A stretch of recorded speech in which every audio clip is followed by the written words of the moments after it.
im se svima, i malima i velikima, i bogatima i siromašnima, i slobodnjacima i robovima, dade žig na njihovu desnu ruku ili na čela njihova, te da nitko ne može ništa kupiti ili prodati, osim onoga ko ima žig ili ime zvijeri ili broj imena njezina.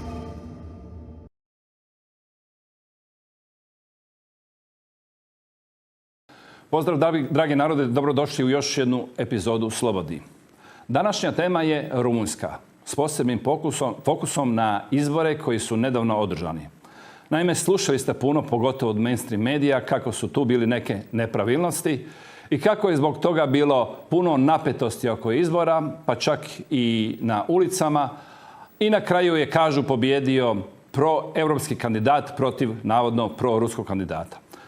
To mi je bio motiv da istražim cijelu stvar i da danas ugostim nekoga ko će nam iz prve ruke reći, koji je uistinu kompetentan da govori o tim izborima i u cijelom stanju u Rumunjskoj, ne samo u Rumunjskoj, nego u cijeloj Europskoj uniji kad je u pitanju demokracija i sloboda. Moja današnja gošća je članica Europarlamenta, a gospođa Maria Georgiana Teodorescu. Hello, Maria. Welcome to our show in Croatia. Hello, thank you so much for inviting me. It's a huge honor to connect with Croatian people through you. Great. Well, can you say a few words about your background? Yes. So I am currently an MEP, a member of the European Parliament on behalf of Romania. I am a member of AUR party, right-wing party, conservative party from Romania, a very new party who was founded 5 years ago and now is the main opposition party in Romania. We won the last parliamentary elections with 22% of the Romanian parliament, so we have a huge score inside the Romanian parliament.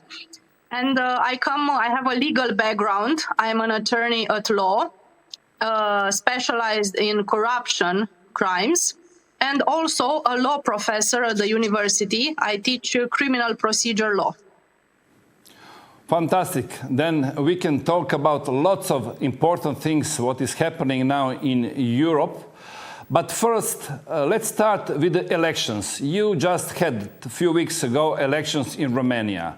And we heard lots about these elections, especially when first time last December, that this candidate, Maria Georgiescu, was cancelled and you have to repeat again, and he couldn't run for presidency. What happened? Can you explain to our audience who listening only from mainstream media information? Yes, so I will give you the long story, explaining the exact circumstances under which my country arrived to organize the second time the presidential elections. So we had last year the presidential elections, and I have to tell you that in Romania, the government is currently formed by the socialists and the liberals together, the Socialist Party and the Liberal Party. And last year on the presidential elections, each of them had their own candidate. The socialists had the former prime minister of Romania as a candidate, who at that time was prime minister, and the liberals had their own candidate, who was the president of the Liberal Party, and a former prime minister also of Romania. There was a huge surprise to everybody, because in the first round of elections, none of them, not the liberal and not the socialist, managed to be voted and to enter the second tour of elections. So both of them failed to gather enough votes in order to go to the second stage of elections. The candidate who was the biggest surprise to everybody was an independent candidate, Mr. Maria Georgiescu, who is a conservative candidate, and who was voted with a huge number of votes by Romanians. And he entered the second tour of elections as the first option, as being the candidate with the most votes. The second candidate who qualified to enter the second tour of elections was a lady who at that time was the president of the Progressist Party in Romania. The Progressist Party in Romania now is a small party. They used to govern Romania during the pandemic times, and it was horrible. So their party lost a lot of percentages, and now they are around 10% in Romania, the Progressists. Okay, so right after this big surprise that Mr. Călin Georgescu managed to join the second tour of elections while the Prime Minister of Romania didn't, and the leader of the Liberals didn't, somehow the system tried to defend itself, and they decided to cancel the elections with the help of the Constitutional Court in Romania. First, the secret services in Romania drafted some reports, very general reports, saying that Russia used to interfere in the past in other countries' elections. And there is a chance, there is a possibility that they did it also in Romania through TikTok, because this independent candidate, Călin Georgescu, was very, very supported on TikTok. Mm-hmm. So they said basically that he couldn't have been so promoted on TikTok unless the Russians got involved. But they had absolutely no evidence. There was only a story written in these reports. So the Council of Defense of Romania gathered, they read all these reports, and afterwards the judges from the Constitutional Court of Romania, and I must add that in Romania, the judges, all the judges, it's 9 of them, all of them are politically appointed, meaning that not all of them are real judges. We have former members of the parliament, for example, who are now judges, and all of them are being appointed by political parties, by the Chamber of Deputies, by the Senate, and by the President of Romania, which all of them are politicians. So these 9 judges got together, they read the reports coming from the secret services, and they decided to cancel the first tour of elections for a prevention reason. They wrote inside their decision that they do it for a prevention reason. So they had absolutely no evidence, but they were afraid that Russia interfered somehow without knowing how and without knowing exactly if it's true or not. But for prevention reasons, they canceled the elections on the day, it was a Friday, the 6th of December, when the second tour was already beginning. There we had people from diaspora already voting. And at noon, they took the decision to cancel and they stopped everything. From that point, my party, we decided to support Mr. Călin Georgescu because he was the only conservative candidate running and the only one who was supported by the Romanian people. And we firmly believe that democracy means to respect people's votes and not to throw away the vote whenever it suits you better. So we decided to support Mr. Călin Georgescu. The president of my party, Mr. George Simion, also ran in the first tour last fall, but he didn't qualify to enter the second tour, as I said before. Okay, so right after this cancellation of the elections, which was a horrible thing, and all the countries in Europe and outside Europe started to ask questions, why did this happen and what is happening in Romania? Is it still a democracy or not?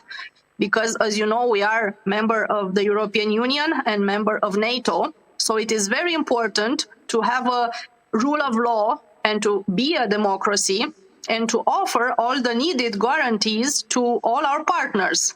If we are not a democracy anymore, then the whole European Union is in threat. And the NATO, of course. So they started to ask questions about what happened. And the only explanations given were connected to the reports of the secret services, which I mentioned before.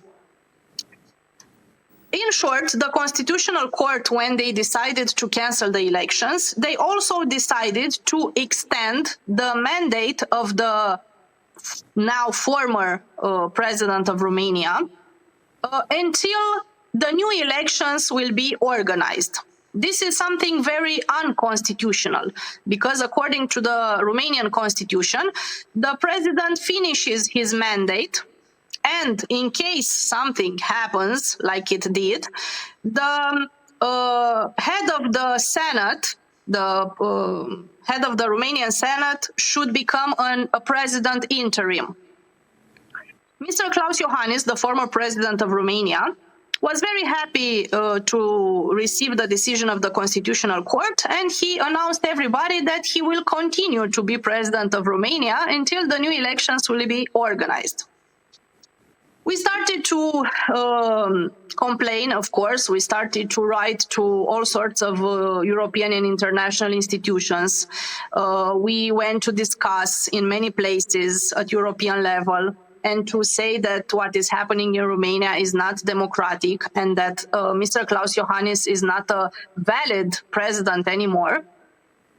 So in February, he resigned, and his place was taken by the head of the Senate, Mr. Ilie Bolojan, who was an interim president of Romania until last week when we finished the second elections for president in Romania. In the meanwhile, Mr. Călin Georgescu clearly wanted to run again because he had the highest chances to win. Also, the lady who ruled the Progressist Party wanted to run again, of course. But in what concerns the lady, her own party decided to give up on her and to support a so-called independent candidate who was the mayor of Bucharest, Mr. Nicușor Dan. He comes from this progressist area, from this Soros activism, foundations, and all sorts of progressist money, promoting the LGBT agenda, woke agenda, globalism, Green Deal, and everything that progressists support in Europe. So the Progressist Party basically gave up on supporting their own president and decided to support this independent candidate. In the meanwhile, Mr. Călin Georgescu submitted his file to run again, but this time he was not allowed to run anymore because the Electoral Bureau in Romania suddenly decided that he's not fit to become president because he had in the past some statements that could be qualified as being pro-Russia. Mainly, he said in an interview like 10 years ago or something like that, that for Russia, for his own country, Putin is a patriot.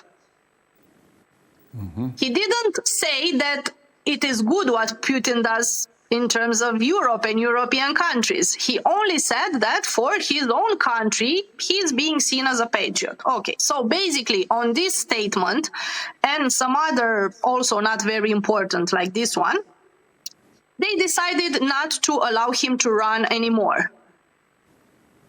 Mr. Georgescu had some meetings with Mr. George Simion, the president of my party, and with Madam Ana Maria Gavrila, the president of another opposition, smaller party. And they analyzed the situation and they decided that they cannot throw away the fight, they cannot give up fighting, because clearly everything was set in order for the progressist independent candidate to win, the mayor of Bucharest, and they had to strike back, to fight back. So they decided that Mr. George Simion should run again, but this time supported by Mr. Călin Georgescu.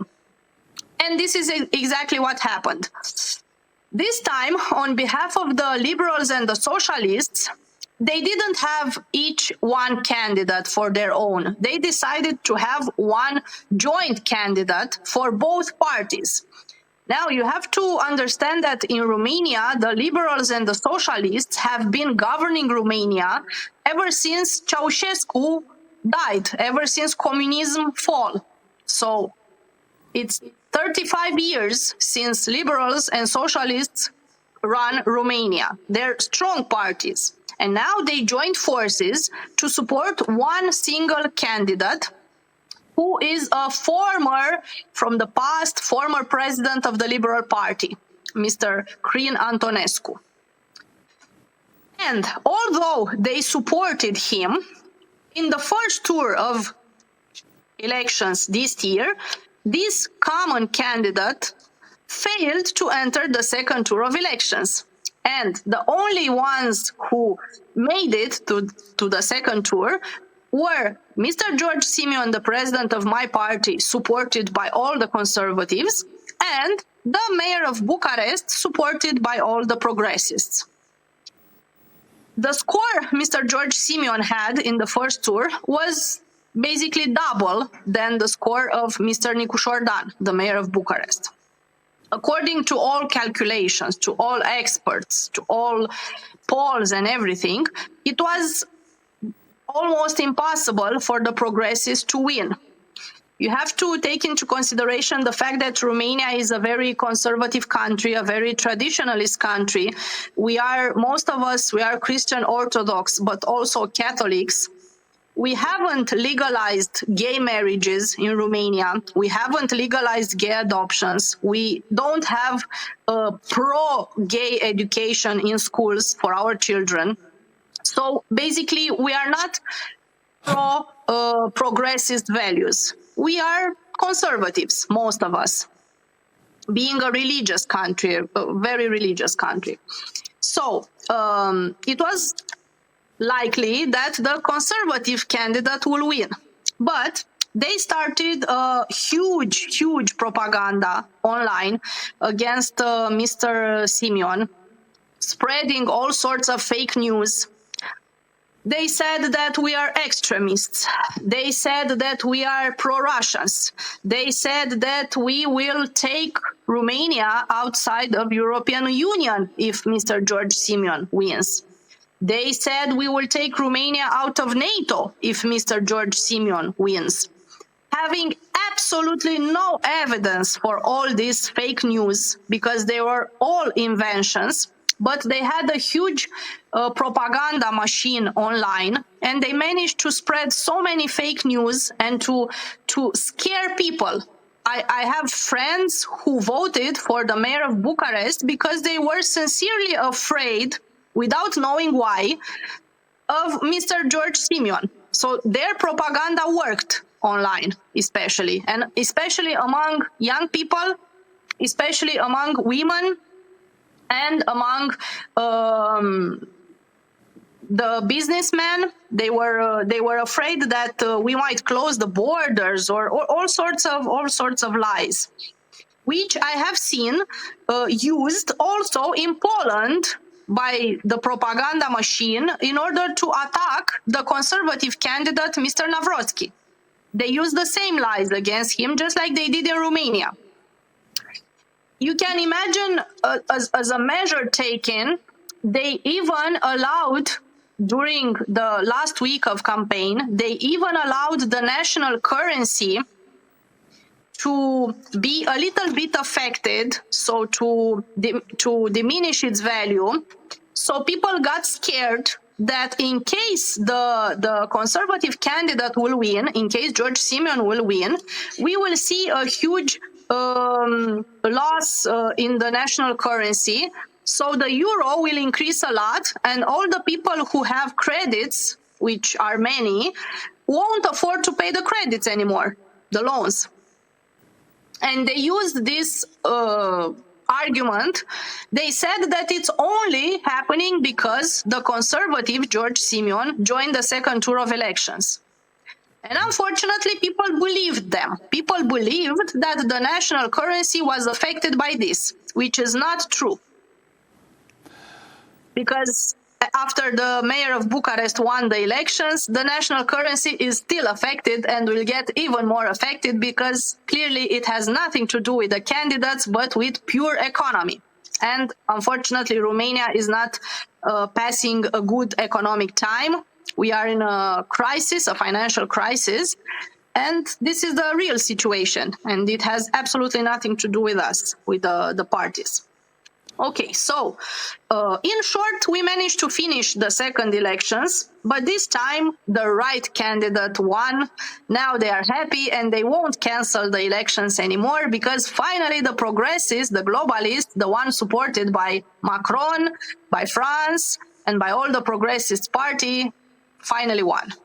So everybody is happy except for the Romanians, but time will prove. Well, there was some appeal. You appeal about results because there were some problems with the diaspora voting. Yes, there were huge problems. We had electoral tourism happening. There were many people voting on the supplementary lists. They went to vote in Italy, in Spain. We had people from the Republic of Moldova voting in Romania. We accused huge cases of fraud, but the Constitutional Court, of course, didn't want to listen to us. We even requested the recounting of votes, and the Constitutional Court refused the recounting. That's the same Constitutional Court what dismissed Mr. Maria Georgiana. Yes. And who canceled the elections in December, yes. Okay.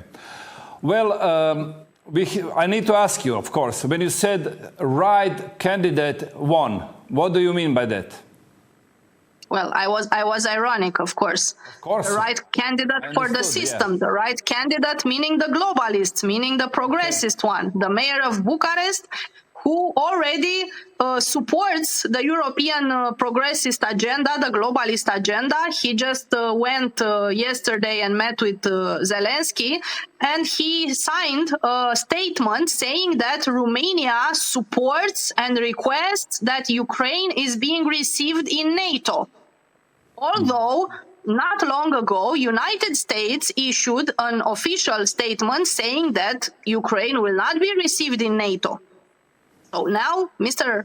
Nicușor Dan, the president of Romania, former mayor of Bucharest, said that Ukraine must be received in NATO. I saw also a statement from the Pavel Durov, who is the owner of Telegram social media, that he was pressed by the Secret Service in France to silence conservative votes in your country. Yes, it's true, and we requested the Constitutional Court to have a hearing of Mr. Durov, to request him to come to Romania and to be heard on this matter. And the Constitutional Court refused to organize such a hearing. We heard in Croatia that your candidate, Mr. Simeone, is pro-Russian, but I see a flag behind your back. It's a Ukrainian flag. What is really... No, it's Romania. It's Romania. I will show you. It's a Romanian flag. Sorry, I saw only blue and... Okay. But anyhow... No, it's the flag of my country. What is really... what was a policy of your candidate for this war in Ukraine? Okay, we are closer to this war than Croatia is, since we have a border with Ukraine, a direct border. So we were more affected by this war than other European countries who do not share a border with Ukraine. My country offered a lot of humanitarian help to Ukraine, which is very normal to do so. We said officially from the very beginning of this war that it was a very criminal attack that Russia did on Ukraine, and that is not fair to happen. And Mr. George Simeon even said that Putin is a war criminal. So our official stand was against this war. But, and now comes the part where they accuse us of being pro-Russians. We said that we must, although we help Ukraine, we must prioritize the European citizens and the European interest. And in terms of my country, Romania, for us, helping from a military point of view, Ukraine, could mean a very high risk of being also attacked by Russia, because we are not far from there. from them. We are right there. So what would stop Putin to attack also Romania, since we have a border with Ukraine? He could easily attack us also. So we said that we shouldn't send military help and military troops to Ukraine. We should focus also on finding a peace solution between Russia and Ukraine, and we should fight for peace. But every time we speak about peace here in Europe, especially in Brussels, somebody accuses us of being pro-Russia. The only politically correct statement that you are allowed to have, unless you want to be labeled as pro-Russia, is to say that you will help Ukraine in all possible ways, as long as it takes until they win the war. This is the statement used in all resolutions we have to vote, for example, here in the European Parliament, in order to promote and to increase the help given to Ukraine. So in the end, the interest and the needs of the European citizens matter less, far less, than the interests and the needs of the Ukrainian people, which in my opinion is not fair, because I was voted and I have been elected by Romanian people. And trust me, we have plenty of poor people in Romania, plenty of children who go to school every day with their empty stomach because they don't have food to put on the tables. So I have to think first about my people, about the safety of Romanians, about their lives, their educations. And sure, if we can also help other people, of course we must do it, because we are Christians and we believe in help and in giving a helping hand to all in need. But this doesn't mean to put my people in danger only to help others. So this is why we are being considered pro-Russians. This is the explanation.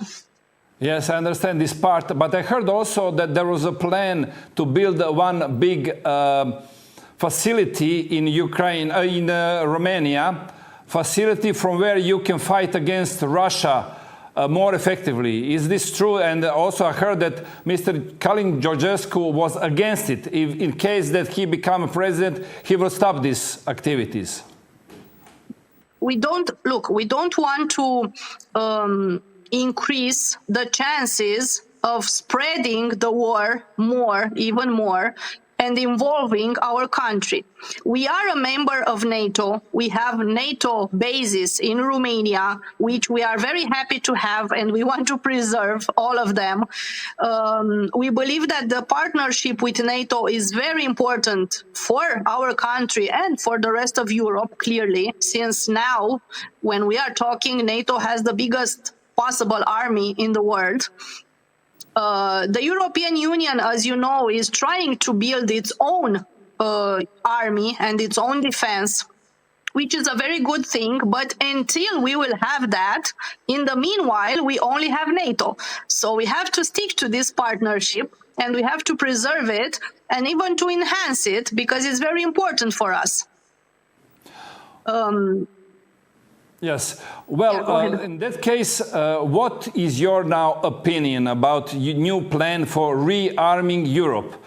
Ursula von der Leyen said that they will use these billions of euros to rearm again, and also they will allow every country to have a bigger deficit and also to increase the debts for purpose of rearming. What is the now situation in Romania concerning that, and what your policies are saying?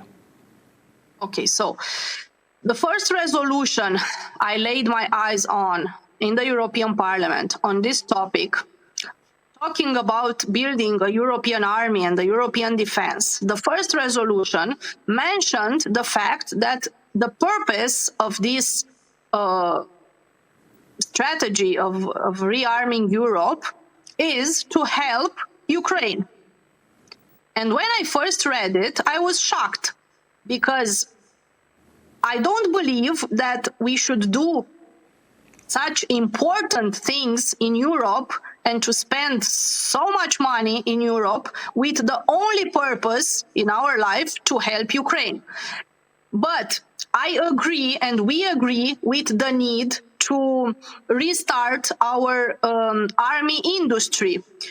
I believe that we shouldn't be so much dependent on importing weapons and army equipment from outside Europe. So, as long as we spend this money in order to reopen and restart and make more productive our own army industry, that's amazing. It's very good to have also ways to defend ourselves. Besides NATO, to have a European defense. Sure, why not? But let's do it with the main goal to defend Europe. Let's not do it with the main goal to send our troops and our equipments somewhere else. Well, tell me, what is your policy about one very important thing, because you were connected and also your candidate is, he said that he's pro-Trump, he's supporting Trump policies. And Trump recently get out of this Paris Agreement. And we have huge spending in Europe with this Green Deal. Can you tell us what is your policy about this Green Deal? Yes, unfortunately, the Green Deal, although it started from a good principle. We all want a cleaner planet. We all want less pollution. We all want to have a better and more healthy environment for our children in the future. These are very good principles to live by. But although it started like this, unfortunately, it went to a very different direction. All this Green Deal, in which Europe takes the fault and the blame for the pollution of the whole planet, and Europe takes the pledge to depollute the whole planet, although Europe is not the main one who pollutes or who pollutes the most the planet. Their decisions were to basically to shut down so many industries and to leave so many people jobless in order to make the planet greener. And while we do this, we get to import and to buy energy and products from other places of the world where they pollute even more to create these products, to produce them. And I will give you one example. In terms of energy, we have to go greener. We have to have only green ways to produce energy. In the meanwhile, we shut down all the coal mines and all the facilities producing energy through coal because they polluted too much. So the countries who don't have enough green sources to produce energy, such as wind energy, solar panel energy, now they have to import the missing energy, which comes with higher costs. And the population has to pay higher bills, and many don't afford to do it. Besides that, in terms of, for example, solar panels, the best technology that exists now in the world in terms of solar panels is actually in China. So China, who pollutes the most, will pollute even more to produce the solar panels we import here in Europe in order to go greener. It goes the same for wind turbines, the same technology also in China, and we could continue on and on, not to speak about batteries, because we want to go only to electric cars. Sure, it's a very good plan, but do we afford it? Do we really have to shut down industries and to put so many people go hungry and have and lose their jobs only for sort of calculation that we make right now, and that in the end is not even correct, because all the pollution we stop here in Europe is actually increased double or even more by increasing the industry in China or in other places of the world. So we don't win anything in the end. We really don't win anything by doing so. We only put our economy to test, and many times we lose this test.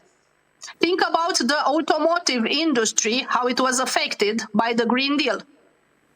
And if we speak about the increase of costs in terms of energy, we can see this increase of costs then in absolutely all the products that people buy. If the energy is costs higher, then also food will cost higher, also medicines will cost higher. Everything we buy and we spend for gets more expensive. Yes, but they say that we need to save the planet, that climate changes will destroy our planet and we need to decarbonize the planet.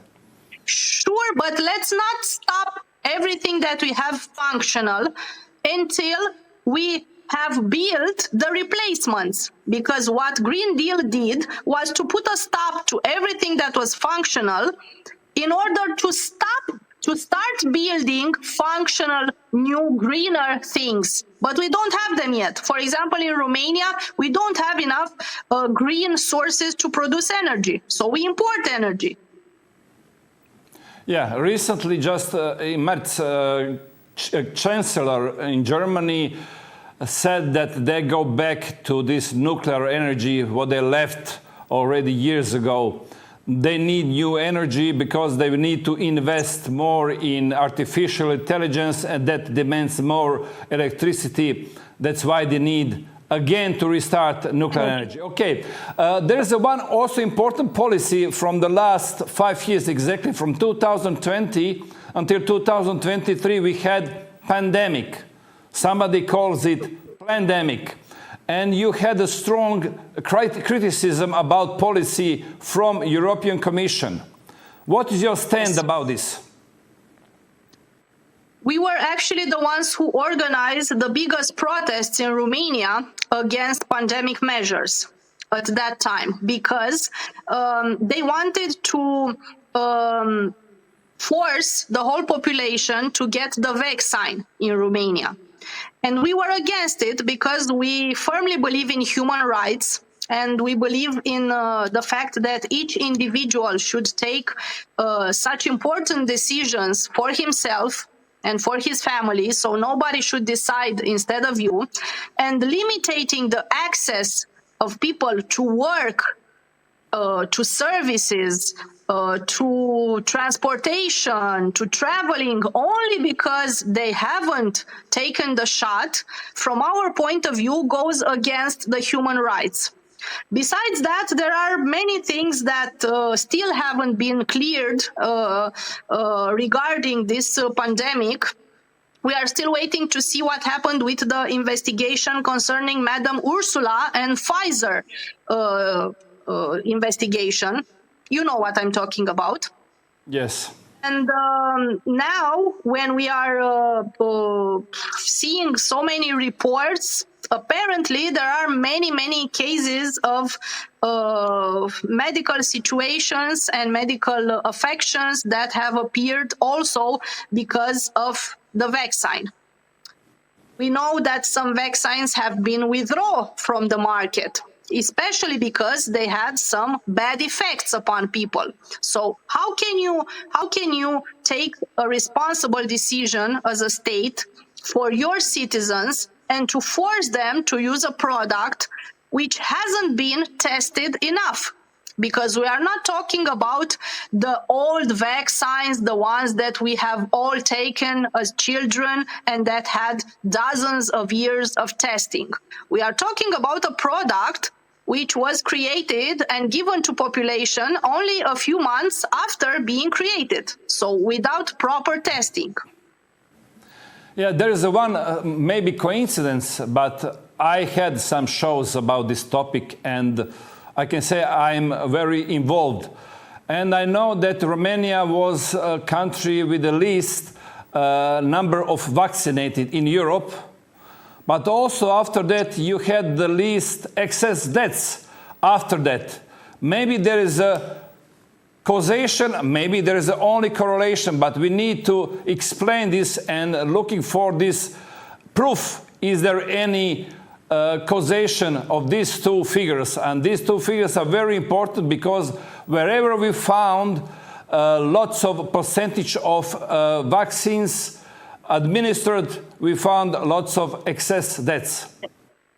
Yeah, and in Romania, we have a criminal case file going on now because the government at that time bought a number of vaccines which was 10 times bigger than the whole population of Romania. So they spent lots of money to buy vaccines that were above the number of population, so 10 times even more. And of course, those vaccines expired in the meanwhile, so they couldn't use them. So we lost lots of money, and there is a criminal investigation on that topic. That same thing is in Croatia, but we still don't have any kind of criminal investigation. But I heard that will be also investigation in European Union, exactly Parliament. Christine Andersen, she was my guest 2 weeks ago, and she finally succeeded to get this investigation board for pandemic. That's very good news. Christine fought, even during the pandemics, she fought for the human rights inside the European Parliament. And she is also a very strong believer in human rights and in every individual's choice for his own body. Also, you mentioned this policy about woke agenda. This woke agenda, it's coming from the West, mostly from United States, but also strong from European Commission. And you said that you are against it. Can you explain us why? Well, we believe in biology, in anatomy, and if my son was born a boy, for example, I wouldn't want a teacher to tell him in school that he is allowed to decide to be an ant or a wolf or a cat or anything else. If he was born with a biological body of a boy, of a human, then clearly he is a human. He is not an ant. So we cannot support such behaviors which can only harm children because their minds are very easily corrupted when they are young, and they can be very easily manipulated. They can be persuaded to wish to become something else that they are not, only because they are children. For example, to make a joke, when I was younger, I wished to be a mermaid because I was watching some cartoons with mermaids. But this doesn't mean that my parents told me or my teachers told me that I am a mermaid. I was all the time very much aware of the fact that I'm human. So all this woke propaganda is clearly a form of mental and spiritual abuse against children, in my opinion. An example of situation which proved the agenda of Brussels on this regard happened 2 or 3 plenaries ago, when inside the European Parliament there was a vote on the amendment of a European directive regarding the identity cards of European citizens.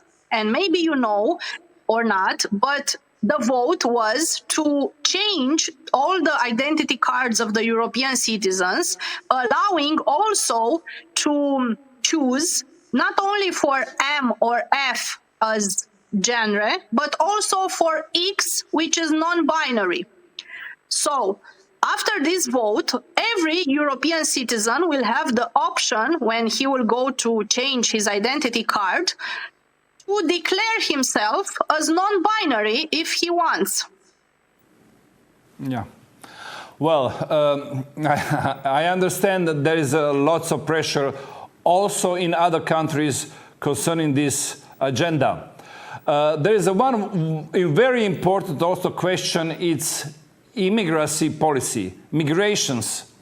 What is your stand about migration, especially when we're now facing huge problems with criminals? For example, in Sweden, in Germany, they are fighting hard against criminals, organizations who are mostly coming from the migrations.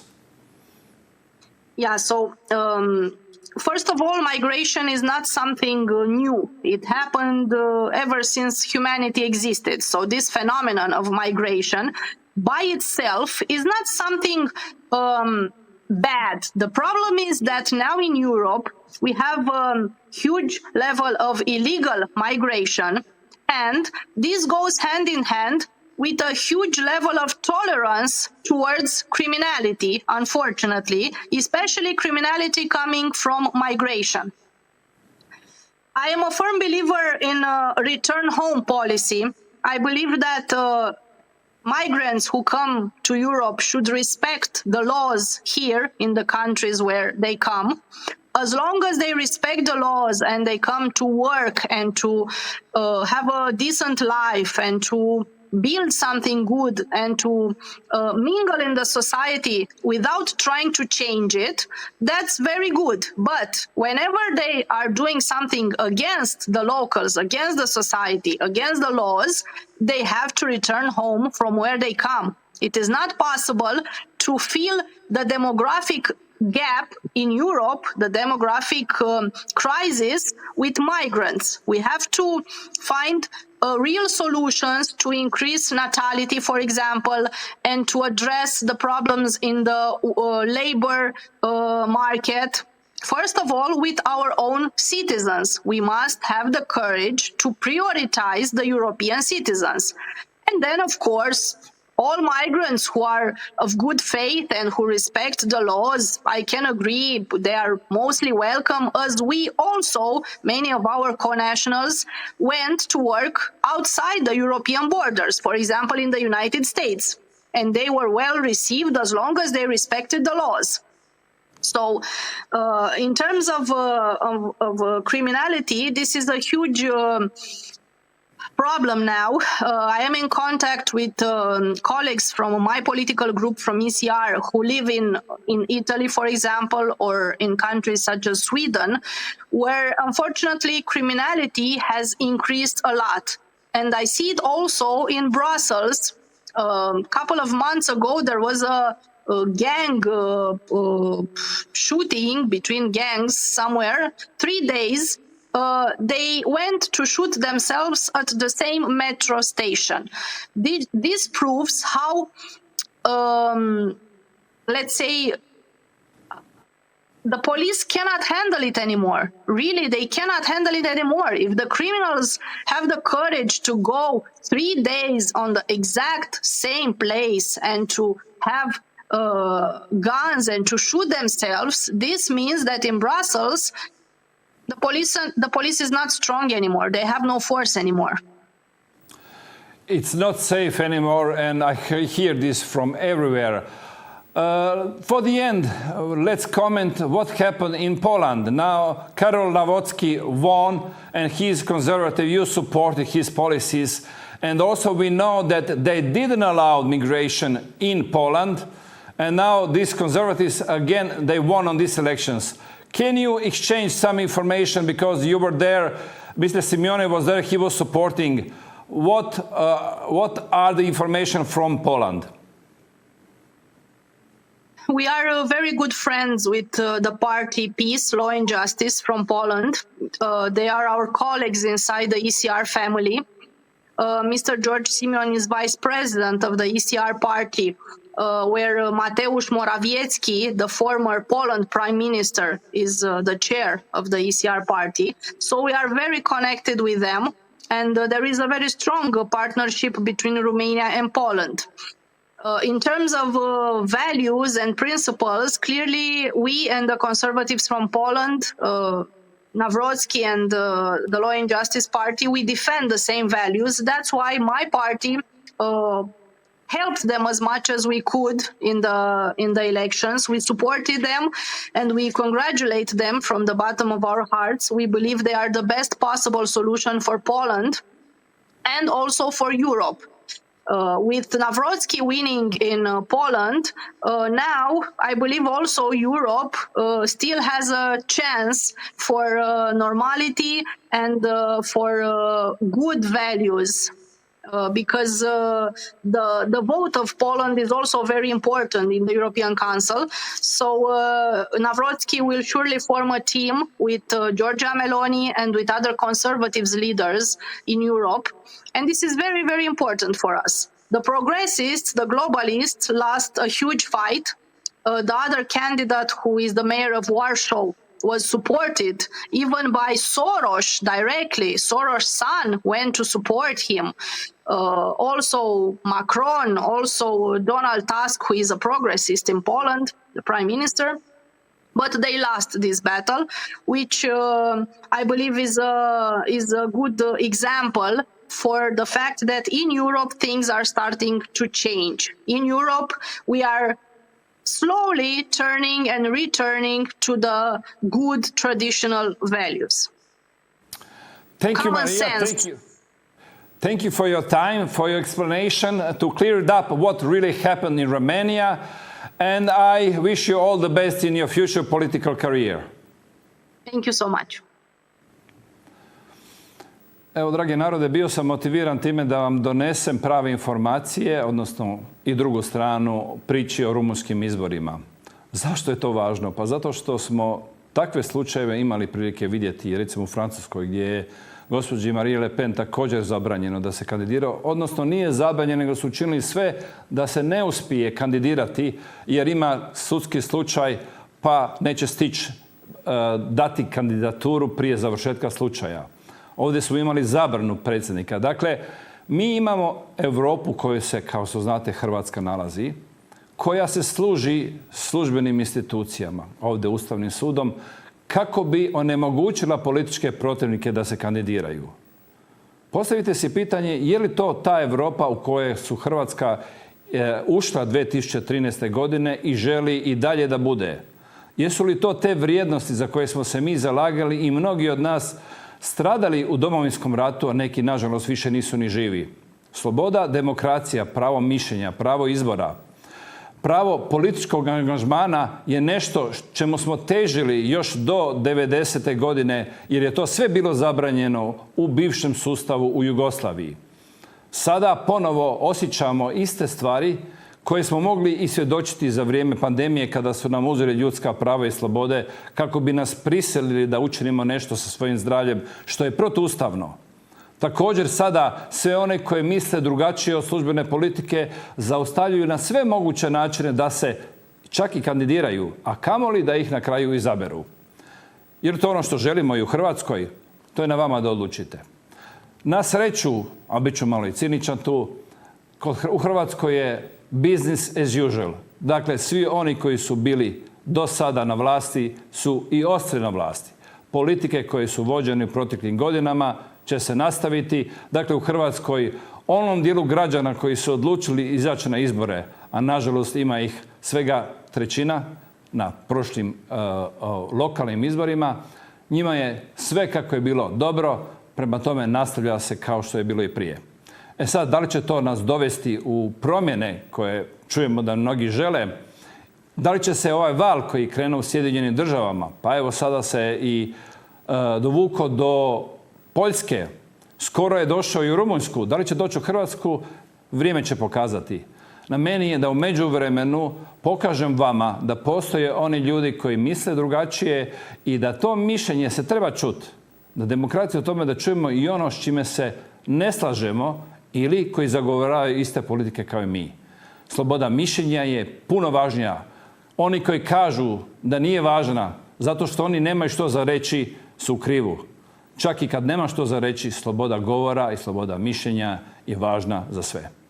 Hvala vam lijepo na pažnju i nadam se da ste zadovoljni s ovom emisijom i uskoro se vidimo u sljedećoj epizodi Slobodni. Nitko vas neće natjerati da se poklonite zvijeri, učinit ćete to svoje voljom, odbacujući vjeru. Bićete laka meta za zvijeri, jer se niste podredili vjeri. Ako se ne podredite vjeri, podredit ćete se zvijeri. Toliko ćete se suobličiti sa ovim svijetom, da nećete ni prepoznati da ste u zabludi. Biće to najveća demonska prevara ikada i pravedno zaslužena osuda nad nepokajanim grešnicima. Gdje su svi?